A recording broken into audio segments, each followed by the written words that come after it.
Hi, I'm Dr. Ava Cadell, your personal certified love and sex counselor, here to help you get rid of any guilt or shame and enjoy your sex drive with me. I do believe that sex is one of the greatest gifts we have to share with, well, someone who's worthy of it. And sex is our second basic instinct after, well, let's say after survival. And sex, by the way, is really, really good for your health. So if your sex drive dips or crashes, let me rev it up for you. Because on this show, there is no subject that is off limits or too taboo. So please give me a call if you want to talk about anything, including flirting, dating, kissing, masturbation, foreplay, oral sex, aphrodisiacs, your sexual fantasies, how to please a woman or how to please a guy, erotic massages, how about the elusive G-spot or the male prostate, orgasms, sex toys, anal sex, tantric sex, and pretty much anything else that you want to talk about. The toll-free number is 1-877-711-5611 or email me at questions@wetalksex.com. Now, I promise you, I will not make you feel bad if you are shacking up with someone. I will not judge you if you are being unfaithful to your spouse or ridicule you if you have an embarrassing issue. But I will support you, whether you are gay, straight, black, brown, white, whatever your sexual appetite is. Hey, as long as it's between consenting adults, I don't care how many, and it's legal. You know, unlike the advice that a certain celibate virgin known as the Pope gave recently, I have to tell you, this made me so mad. The Pope went to Africa and he said, condoms could make the African AIDS crisis worse. By the way, this is where an estimated 22 million people are infected with HIV. Then the Pope said, while the Church does not propose specific economic solutions, it could give spiritual and moral suggestions. Well, you know that the Catholic Church preaches sexual abstinence and fidelity to prevent the disease from spreading. But don't they know that preaching abstinence is like trying to talk reason to an erection? I mean, can you imagine reasoning with a hard-on? It's not going to listen because it has a mind of its own. And you can teach abstinence all you want, but a big, throbbing hot rod wants sexual satisfaction. I genuinely believe that lack of natural fulfillment of the sexual urge is what leads to abuse and sexual perversion. But I also believe that people are going to have sex anyway, so they should have the knowledge to make it as safe and pleasurable as possible. And I'm here to give you permission to liberate, empower, and release your sexuality, because I want to inspire you to have better sex, become a great, fantastic, amazing lover, and enrich your relationship. By the way, I love my job. You see, it was my destiny to become a sexologist. I was raised by nuns. I really was. This is not a joke. And they drilled negative messages about sex into my mind. I mean, they actually told me that if I ever kissed a boy, a baby would pop out of my mouth. So I grew up really screwed up, feeling ashamed of my body and guilty about sex. After countless unhealthy, tormenting relationships, if you can call them that, I stopped dating to find out as much as I could about love and sex. I had to get education that I did not get with the nuns or anybody else. And I really wanted to find a healthy relationship. And when I did, oh my God, when I did, that's when I realized this was my life's mission, to dedicate my life to helping others overcome their guilt and their shame. And now I am so thankful to those nuns because, hey, I'm happily married, and sex has become my favorite habit. Excuse the pun. In my favorite habit, I get to teach people every day. I see people in my private practice. I counsel singles, couples, even triads. And, you know, people have lots of concerns ranging from lack of communication, lack of desire, fear of having sex, to fear of commitment, premature ejaculation to inability to orgasm. It's all in a day's work for me, and it is so fulfilling, I might say. So, let me ask you a question. How long do you think it takes the average married couple to make love? By the way, this is a multiple choice question. A, the time it takes to boil an egg, and that is a soft boiled egg, not hard. B, the same time it takes to have a shower. Or C, the amount of time it takes to eat a gourmet 3 or 4 course meal. That is not fast takeout food. Well, if you said B, then you are right, because the average married couple has sex for about 7 minutes. That's from beginning to all done. Once a week. So how do you make sex better? Last longer? Well, I just taped a segment for KTLA News with producer and host Jennifer Gould, and we talked about sex drive and how to kick it into overdrive with libido enhancers like aphrodisiacs and sex toys. So for those of you who are listening in the LA area, you can watch us tonight on the 10 o'clock news, but I'm going to give you a sneak preview right now, because there are so many ways of improving your sex drive from aphrodisiac foods like seafood. Most of it is high in zinc, and so it releases testosterone in your body. And then there are some great nutritional supplements with natural herbal sex-enhancing ingredients like yohimbe. Okay, we all know that chocolates are an aphrodisiac, but do you know why? Apart from the fact that they taste absolutely yummy, chocolates have caffeine, which is an energy booster, and chocolates have a plant substance called phytosterol. It's something like that. But anyway, that mimics the human sex hormones, and that's why it's so easy to get addicted to chocolates. So yeah, guys, keep giving your girls chocolates. They definitely work. But did you know that licorice, yes, licorice, also contains plant estrogens, and it stimulates the sex glands, bringing oxygen to the female sex organs 40% faster than anything else. I can tell that licorice is going to go up in sales. But here's a good one for guys. Pumpkin pie.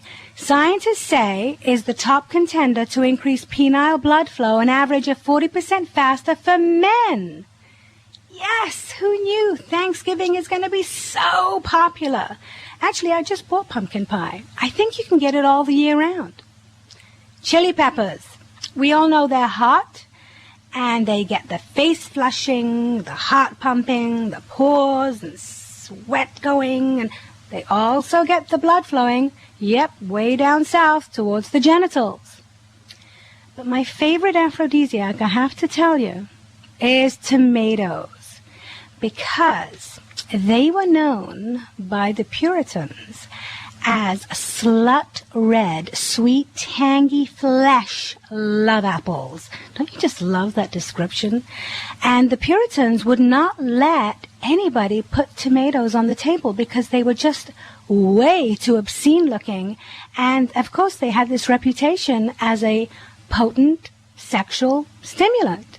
And by the way, they do have nutrients. They have, I think, vitamin A and C, and they're really good for you, and they even keep you young. So eat plenty of juicy tomatoes. Celery is a really weird aphrodisiac that a lot of people don't know about. This one is for the guys. You want to eat celery before you go bar hopping because it contains a powerful male hormone that is released through your pheromones, your sweat glands, to attract women. And that is called androsterone. Yep, you don't have to remember what it's called, just remember celery. There are even aromas like cinnamon and popcorn and donuts that can rev up a guy's sex drive. And women, by the way, they get turned on by the smell of melon and chocolate, oranges, fresh bread. So there are so many things to put your sex drive into overdrive. Welcome back to Sex Drive, where we talk sex. I'm Dr. Ava, and I want to empower you in the bedroom. If you've been raised to think that sex is bad, I'm here to tell you otherwise, because sex is one of the greatest gifts to the human race, and sharing yourself with someone worthy is the most precious thing one can give another. So today we are celebrating good, healthy sex. The phone lines are open, and we're getting your emails. I do believe we actually have somebody on line 3. We have Tom, who wants to talk about advancing his marriage. Let's talk to Tom. Hi, Tom. This is Dr. Ava. Hi, Dr. Ava. How are you? Very good, thank you. Good. How long have you been married? About a year, and we're happily married and have finally found the right one for each other, and things are good, but we just wondered how we could make them better, go to the next level. Well, you're still newlyweds, so that's very exciting. Yeah. Good. Well, let me ask you, do you guys role play? Not too much. No, we don't role play. Okay, well, I would definitely suggest role-playing. What color hair does your wife have? She's got kind of a streaked honey blonde hair. Okay, then you have to get her a long, dark, sexy wig. Oh, that would be a new person, yeah. Yeah, well, it's the same person, but she's just getting out of character. She's going to give herself a pseudo name, and she's going to make love to you completely differently. Maybe as a dominatrix, or as a French maid, or a burlesque dancer, or Raven the stripper. What do you think about that? Well, that's good. Now, does she surprise me with this some night, or is this something we plan usually? Well, I actually like planning, because personally I think planning gets the juices flowing and it creates sexual anticipation. Not that there's anything wrong with surprises, because the worst thing you can do in a relationship is be predictable. Yeah. So we would make a plan for the French maid tomorrow night at 9 o'clock. Yeah, that way you won't be home late. Right? That's right, yeah. Now, of course, that's for you, Tom. But, Tom, what are you going to do for your wife? That's different, that's exciting, that's sensual. I recommend some tantric sex. Do you know what tantric sex is? Well, a little bit, not much, though. Well, lots of celebrities like Sting and Tom Hanks and his wife and Woody Harrelson, they practice tantric sex to keep their relationships passionate. And there are lots of intimate techniques, like you could caress her body with your hair, followed by your breath and then your tongue, just to get her energy flowing. What do you think about that? That sounds good. Caress her with my hair, you say? Are you bald, or do you have hair? No, I've got some hair. That's good. That's good. Hair is good, but if you're bald, that's okay too, because you could use a feather if you were bald. I always have something else up my sleeve. Okay. And then another technique that I highly recommend is called the Venus butterfly technique. And this enables a woman to have an internal and an external orgasm by simultaneously stimulating her clitoris and her G-spot. Okay. Okay, so you've got your homework. That's a sex toy? No, but there are sex toys. If you can't handle that, you got to be good at multitasking. Okay. You got to be able to stimulate her clitoris with your tongue and then find her G-spot with your fingers at the same time. But if you want a sex toy, I can recommend some sex toys to you. Okay. All right. So we've got the you've got the French maid. You've got the French maid. You've got the hair caress and the warm breath. Yeah. You've got the Venus butterfly. And then if you're going to buy a sex toy, I recommend one called the We Vibe, because it's a clitoral and G-spot vibrator that your wife can actually wear while you make love. Okay. All right. You got that? Sounds good. The We Vibe. Yeah. We Vibe. All right. Those sound Thank like you. good ideas, Dr. Ava. Well, it's my pleasure, and call back and let us know. I love to get feedback. Maybe your wife could. Maybe we're going out of town this weekend, so I'll give you a progress report next week. Okay, maybe your wife can actually call and grade you. Okay. Okay. She will. Thanks, Tom. Thank you. you.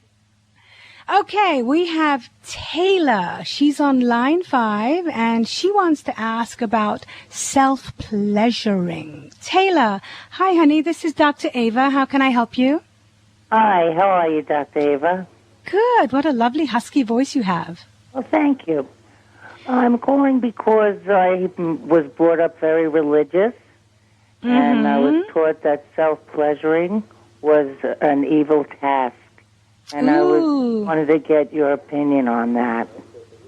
So what did you do with that information? Did you rebel and do it anyway, or did you not do it because of the fear they instilled in you?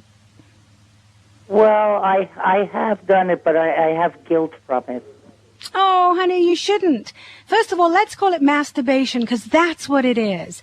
And I want you to know, I want all the religious people to know that God would not have given you a clitoris with 8,000 nerve fibers if he or she didn't want you to use it, because the clitoris has no function other than pleasure.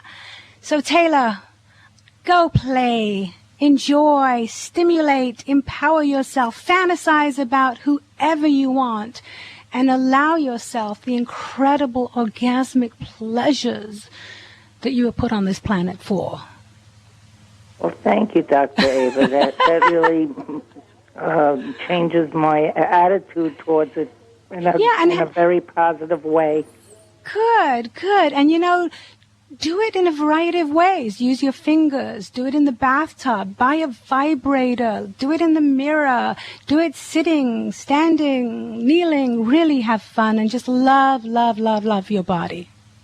Well, I really appreciate your suggestions, and it makes me feel much better now. Good. Thank you for your call, Taylor. Anytime. Thank you, Dr. Ava. Now we have a caller on line 4. It's Richie, and he wants to know about a woman's desire. Hi, Dr. Ava. Hi, Richie. What do you want to know about a woman's desire? Well, first of all, I want to congratulate you on the show. I wish there were shows like this when I was growing up, because obviously as a teenager growing up, you have all these questions and nobody to talk to. So thank you for having the show. Oh, you're welcome. I love my job.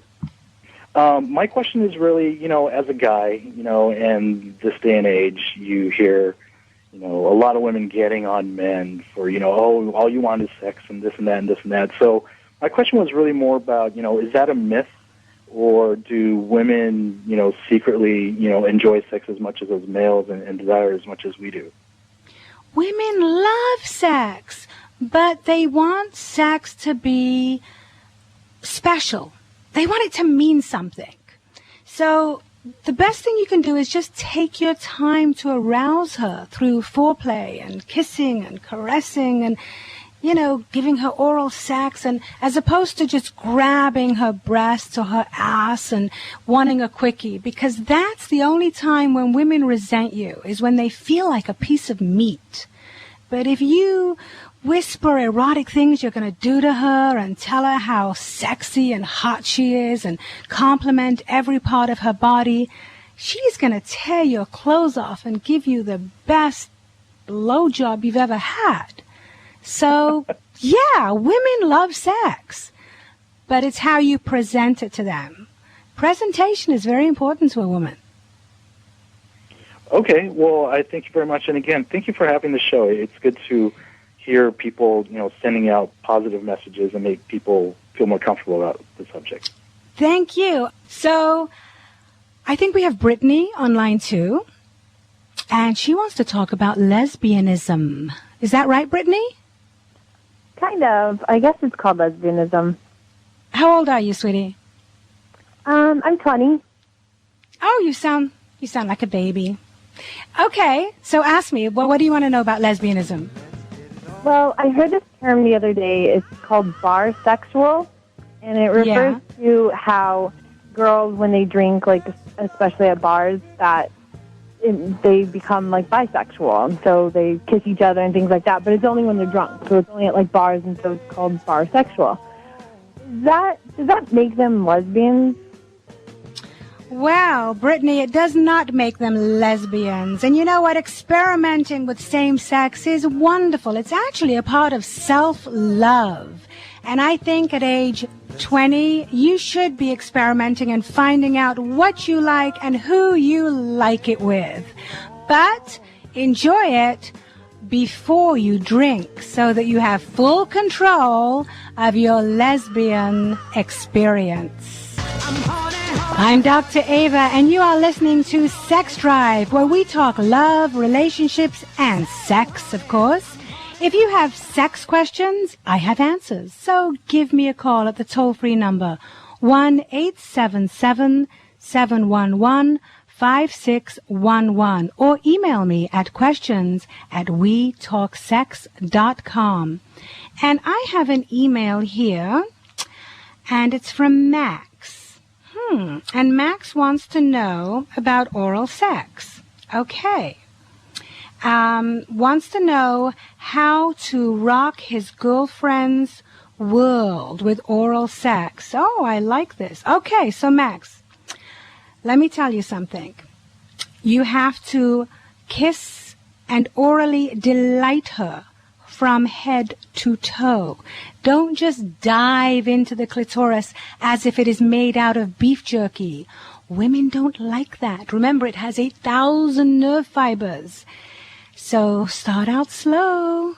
We like a man with a slow hand. And, we also like different techniques. So you could do the alphabet on her vulva. With your tongue, of course, you want to do the alphabet with your tongue. And the reason you want to do that is because it touches different parts of her vulva. The labia minora, the labia majora, the clitoris, the clitoral hood. There's a lot of sensitive areas. Her perineum, which is the landing strip, that little cute, piece of skin that goes to her anus and up to the opening, the urethral opening. So you want to do a lot of different techniques with your tongue, and then you want to use your hands as an extension of your mouth. So you want to caress her breasts, her stomach, the inside of her thighs, her buttocks, squeeze her buttocks. And by the way, don't expect her to go down on you if you are not prepared to go down on her. You have to give to receive. So, Max, I hope that answered your question. That, of course, was a quickie answer. But I have an amazing course on oral sex at loveologyuniversity.com. If you want to get certified in oral sex, how's that? Telling your partner, hey, look, I'm certified in oral sex. I think they'd be pretty impressed. So anybody else, please give us a call. This is your last chance before our celebrity guest. Today we have a beautiful celebrity guest coming on, Claudia Jordan. She is a TV supermodel and host of, she's a TV supermodel and a host. But you've seen her on Celebrity Apprentice, and you've also seen her on Deal or No Deal. She's actually model number 1. And then recently, Claudia judged the Miss USA pageant. So I really want to ask her about what she thought about Miss California's comments about gay marriage. I think that would be kind of interesting. But until Claudia joins us, please give us a call at 877-711-5611 and ask me anything. This is your opportunity. This is Sex Drive. And if you have questions, we have answers. Here is another email. Oh, I like this one. Is it natural to be monogamous when you get married? This is from Sam, and I don't know if Sam is a guy or a girl. But hey, this is my opinion. Monogamy is not a natural human phenomenon. But it is a choice that we make, and, when we want to make a commitment to someone, that's what we do.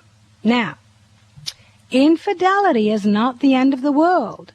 As heartbreaking as it can be, I truly believe that it is a wound that can be healed and the relationship can survive. But you both have to want to forgive each other and move on and not keep throwing the infidelity in each other's faces. There are some ways to avoid infidelity, and they are to spend both emotional and sexual quality time together, to kiss each other passionately every day, because let me tell you, as soon as there's a problem in the relationship, the first thing you stop doing is kissing.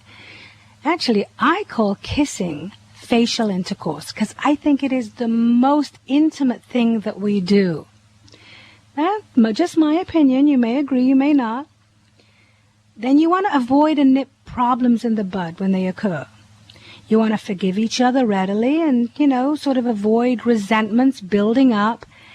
And most importantly, if you want to stay faithful, you want to avoid tempting situations with someone who you find really attractive. So communicate openly and honestly, and of course keep the flames of passion burning by being creative sexually.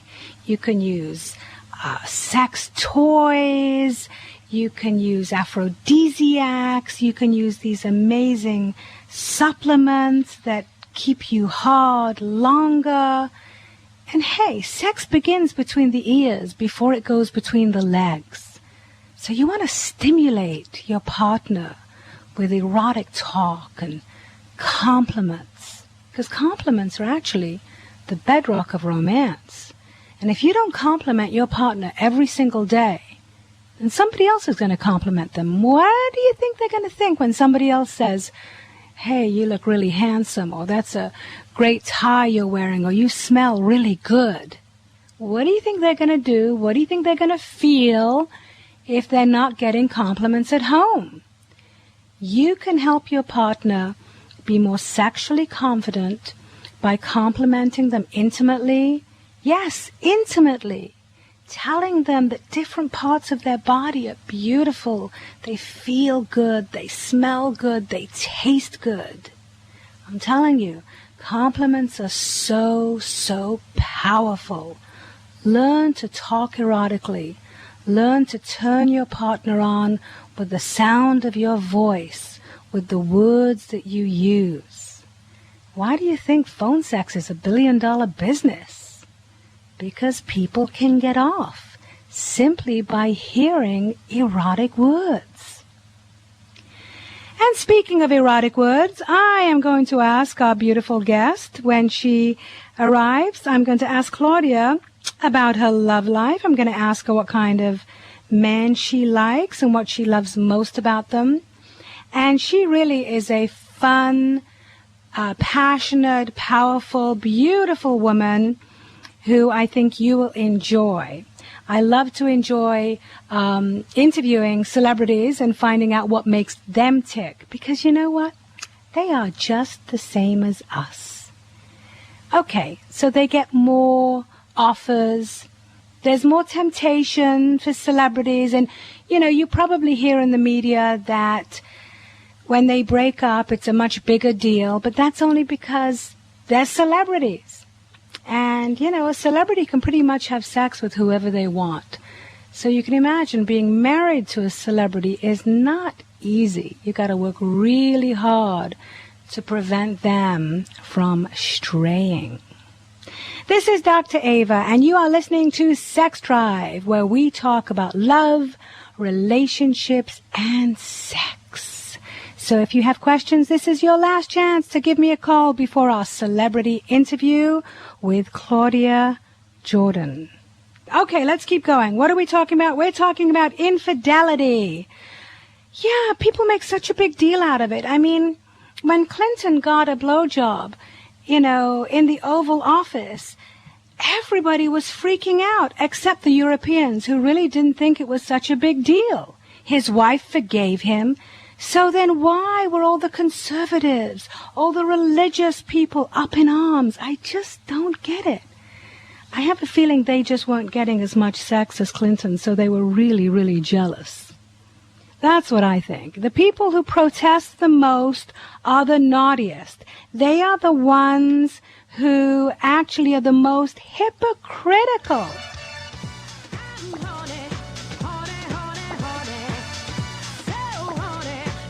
Those who preach morality are the most naughty, the most hypocritical.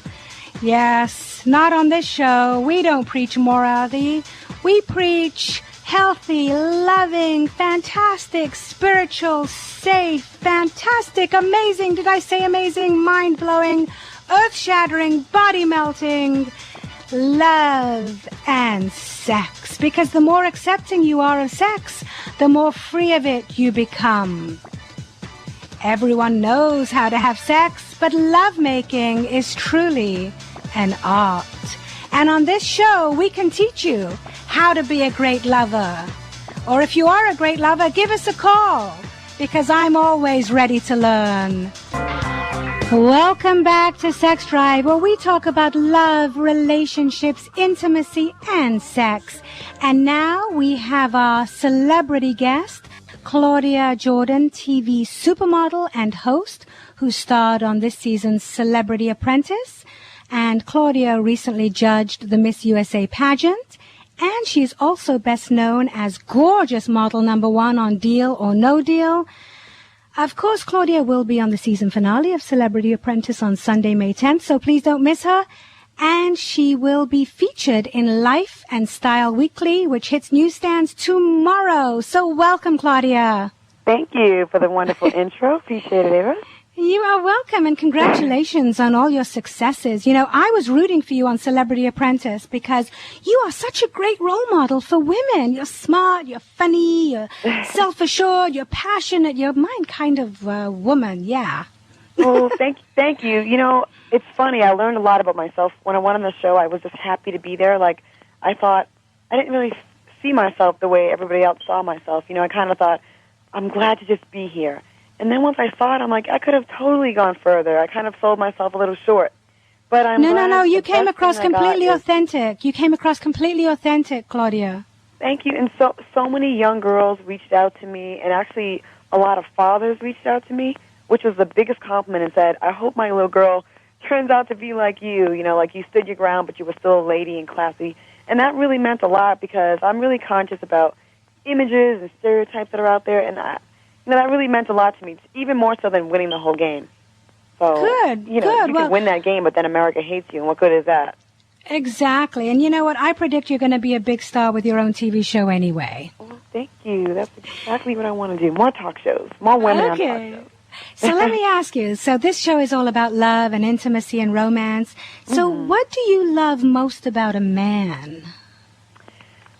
You know, there's nothing like a man that has a kind of like a quiet strength about him where he doesn't have to tell you, but just a manly strength about him where, you know, you kind of feel like he's your protector, and when you're around him, you know, everything's okay. You feel safe. And I think a lot of women aren't getting that these days, and we're becoming more masculine acting ourselves because of it. Mm-hmm. You know, but that's something that I really, you know, when I find that in a man, I just find that very sexy. So finish this sentence. I wish men would. Tell me the truth. About what? About whether or not they're already married, whether or not they're afraid to get into a relationship, whether or not they have intimacy problems. You know, I get pursued by a lot of men, and then when they finally get me and I start to like them, they run, and they're afraid of intimacy and a real relationship. But if it's playing around, they're, you know, emotionally capable for that. But then when it comes to something like it could be the real deal or the one, I find a lot of men freak out these days. I feel like people don't, it seems like love's gone out of style these days, and I don't really see it as much, and it's kind of sad. It is, and I think a lot of guys really want to impress you, so they tell you what they think you want to hear, and they're so afraid that if they're real, that you won't like them, you won't find them desirable, and that's so sad, because, you know, you can't have a real, respectful, trusting, loving relationship without that. I miss the days you know, when you hear these like old school R&B slow songs, love songs, and just how people would just relate to each other. It just seems like a different time than now. You know what I mean? I don't know if it's technology that's ruined that, but I just would love to kind of go back to like an old-fashioned kind of way where men court the women, and you know, love is what we all strive for. You know. So, do you like men to pursue you, or do you sometimes pursue them? I've tried both. I mean, I prefer the man to pursue me because I think some men run from an aggressive woman, and it's that because I don't mind being the aggressor. I'm a alpha female, definitely, but there is something to be said about a man that chases a woman, because then you know he's really with it, and he's not just like, all right, I'll just get with you because you chased me. Right. So what lessons have you learned from past relationships? What's the biggest lesson you've learned? Really the biggest lesson is, you know, when there's red flags, you know, a lot of times we see what's going on, but we choose to ignore it because we're so optimistic, and women, I don't know what it is about us, we think we can change a man into what we want him to be instead of just taking it for what it is. So I think I'd pay more attention to red flags, and I'd also express myself more. Like if I felt I loved someone, I should tell him instead of waiting for him to tell me. That's great. Yeah. A lot of women ignore signals, signs.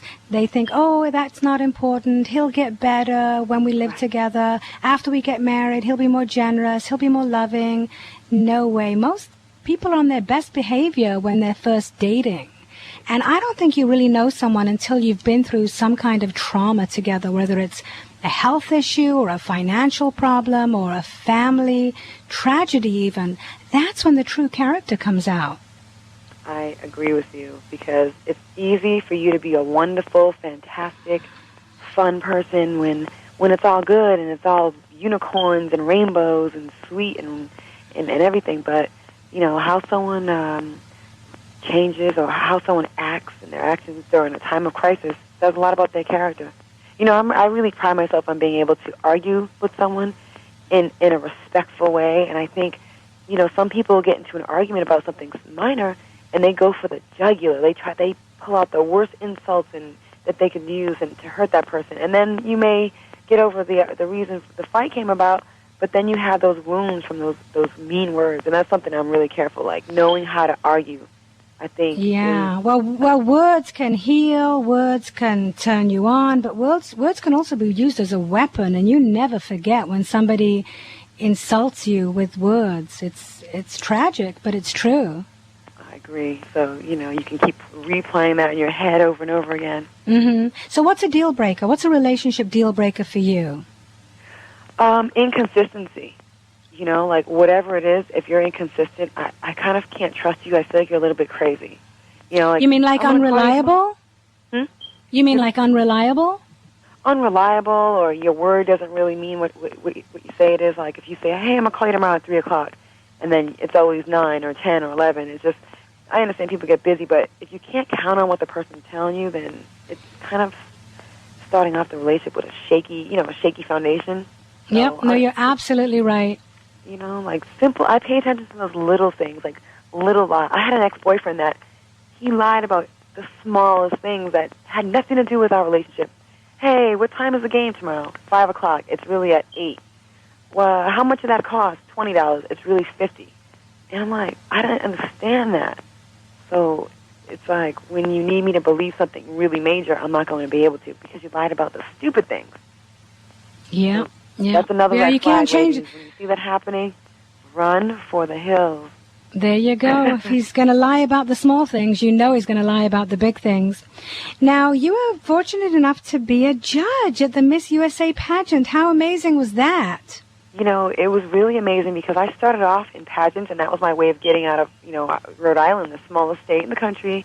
And, you know, to come full circle and to then be on the other side was really a compliment. Oh, and I felt it was a privilege and an honor, definitely.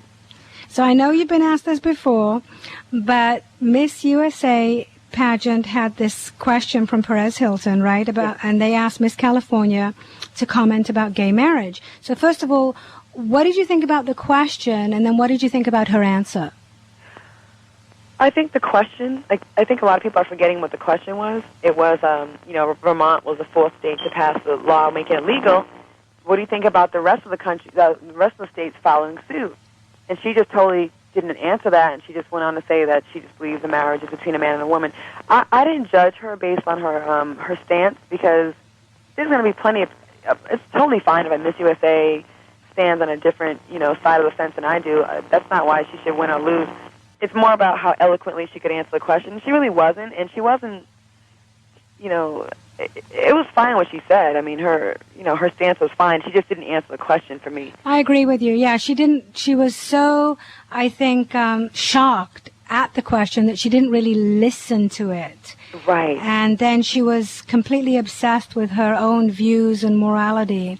And I think that, it was a mistake. That is so right. And I was just frustrated today about the whole situation, because I feel like she's going around telling everybody that that's why she lost, and her views and poor her. She's a victim of the entertainment business, and we're all against her because her answer, and that's why she lost. I think that's. It probably made her more famous, actually, than she would have been. So listen, thank you so much, Claudia. Good luck with your career. I know you're going to be a big star, and I'm looking forward to talking to you later. Thank you, sweetie. So much. I'd like to thank my guest, Claudia, my engineers, Ray, Ron, and Shane, my producers, Rob, Tim Sr., and Tim Jr., for bringing you Sex Drive. I am Dr. Ava Cadell.